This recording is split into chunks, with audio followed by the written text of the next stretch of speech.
So I'm just filming a quick intro to this video, just for some context.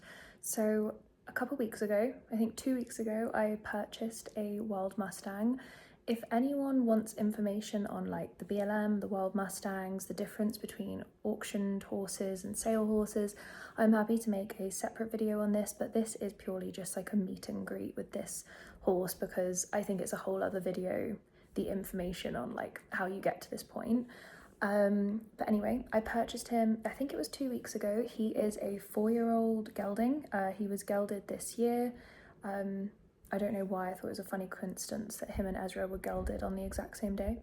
But anyway, that's a side note. And I'm keeping him an hour and 45 minutes away from where we live right now because there's currently equine herpes virus going around Arizona and like other states. So we just didn't think it was responsible to move him right now.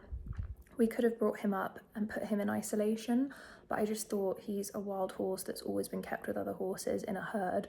I don't want to then have him in isolation and like God knows like the stress levels he would be going through. So he's going to stay where he's at for now. We're also going away for a few weeks, and so I thought it was better to keep him in a familiar environment on top of the like isolation issues rather than bring him to somewhere he doesn't know and then I'm not even there to check on him. So I'm spending the weekend with him this weekend, and then that will be the last time I see him before he gets moved up here on, I think we booked in January 3rd. So I'm really excited to meet him. He's completely untouched, so never had a halter on, never had any human contact. When they round them up, this is a whole other video, I don't agree with it, but they round them up with a helicopter and then they're run through chutes. You might have seen like cows go through them, and that's how they give them like vaccinations, wormers, do like perform castrations and things like that.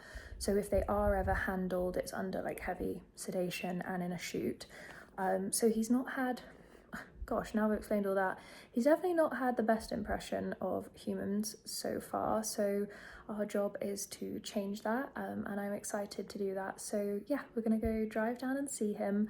I don't expect to get anywhere near him this weekend. I also think he might be in with other horses, so it wouldn't really be safe for me to work with him. I'm not gonna start working with him until he comes up here, but I just wanted to see the environment he's in, talk to the barn manager a little bit about his lifestyle so that I can kind of replicate it and ease him into his new lifestyle, so we don't cause any stress. And I just want to look at him and take pictures of him, and hopefully he gets used to the sound of my voice and my smell and things like that, and so he'll know me a little bit when he gets up here to the mountains. But yeah, I will pick up the camera again when we are there. So these aren't the best clips, but this is a picture of him where he was kept in holding before he moved up to the mountains with us. So he was in this round pen here with this other wild Mustang that had been gentled, well not completely, but had managed to get a halter on.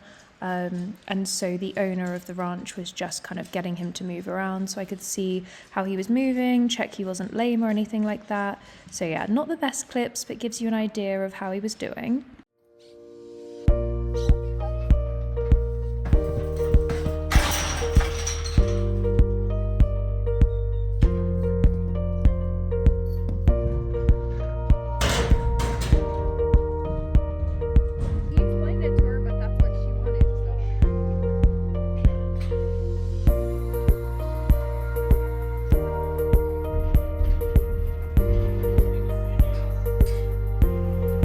Hi, buddy.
So I'm going to have to voice this over because I actually forgot to turn on my mic, so there's no audio to this. But this was the day after he arrived, so our first session working together. I won't explain everything I'm doing, but you can kind of just see when I put in later clips the comparison of this was the first time I ever went in the pen with him. You can obviously see he's not totally comfortable with it. He's kind of doing his best to get away from me and make as much space as possible between the two of us. So I am going to edit out large parts of these videos, so none of these clips are in real time, because I would say I spent on average between an hour and 15 minutes in the pen with him for each session, and so obviously I'm not going to include every single second of that. But my main kind of goal was just to get him comfortable on day one with me just being in there. You'll see that I've got a small dressage whip in my hand. From everything I have learned in theory, I thought he would be more comfortable making contact with the whip than making contact with me. So I brought it in there as a training aid, and you'll see that every time he gives me his full head, so he's looking at me square on, I back off because I want to start to teach him that when he looks at me square on and shows curiosity, the pressure is released, and when he turns away or turns his bum to me, then I put more pressure on because that's not the response I'm looking for. So you'll see here I make a fresh approach towards him, and what I'm looking for is one, that he doesn't run away, and two, that he actually makes a body gesture to show he's comfortable with me being there. So you'll see here he slightly moves his front leg, and I take that as a positive gesture to him actually making a step towards me, and so I back off to reward that behavior.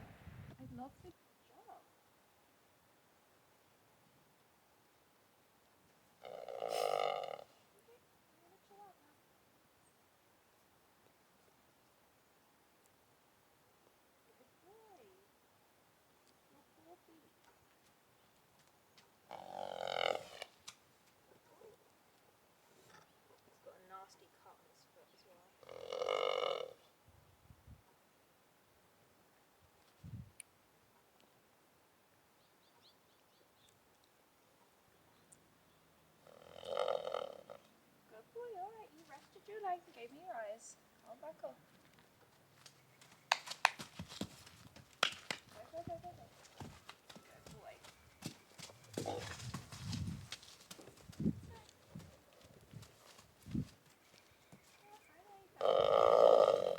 I know. But the thing is, you can't go that corner and you get stuck.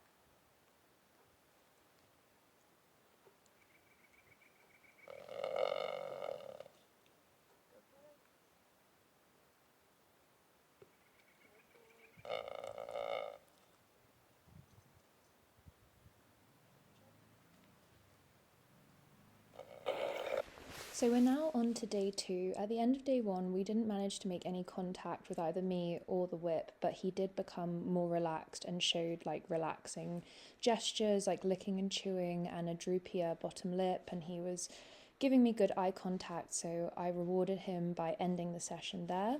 So today I tried a new approach. I thought I'm going to go in with a lunge whip because it's longer, so he doesn't have to come as close to me, and exact same technique, reaching out.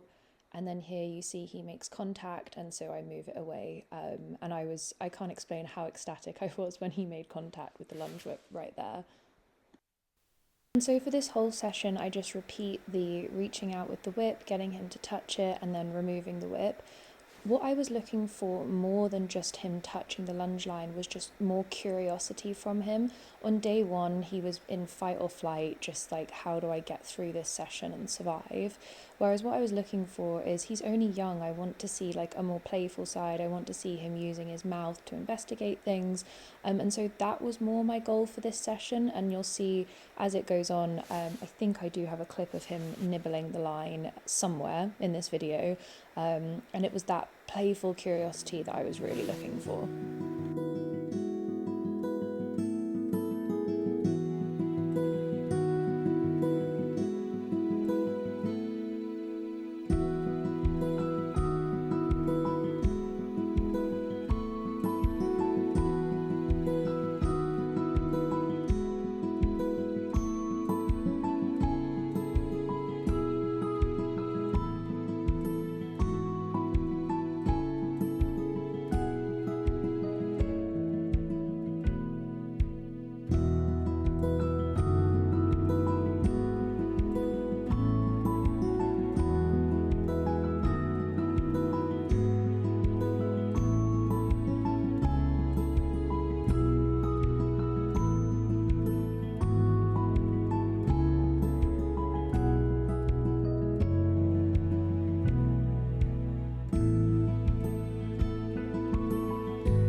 is now day 4 with Ember. Hi, sweetheart.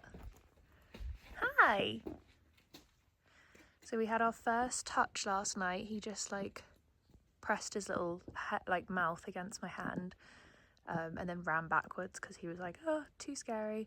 But it was our first touch, so we're hoping to get another one today and it not be as scary for him. But this is progress, the fact that he hasn't walked off, like even me being this close to the pen. Hi, my sweet. Should we do some work? Yeah? Good boy. Let's do some work then. So we haven't managed to get a hand touch today, which we did get last night, but we are getting this. So if I show you, it's okay, buddy. I've kind of pushed his comfort boundaries a little bit today, so I don't think I'm his best friend today, but I've got him playing with the whip, which is important. Isn't it, Mr. Ember? Hey. Good boy. Come on. I'll move him. Come on. He does get like a little frozen in his comfort corner, so I do have to keep moving him.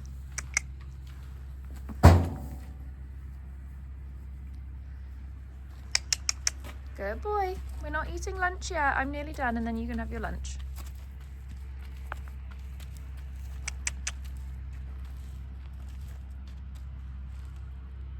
So I think I'm going to just end the session with, he's been starting to become a little bit more content with shoulder rubs.